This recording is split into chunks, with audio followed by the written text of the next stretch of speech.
how do you find websites with advertising space to sell, and how do you connect with them?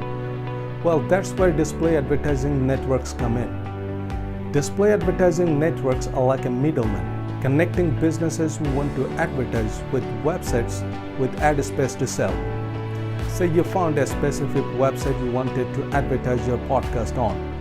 Well, you have a few options here.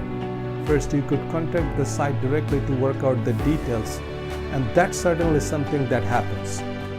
But with all the websites out there that offer advertising opportunities, you can imagine these can get pretty time-consuming. This is where display advertising networks come in. They handle both the buying and the selling of display ads, linking businesses to websites that want to sell advertising space.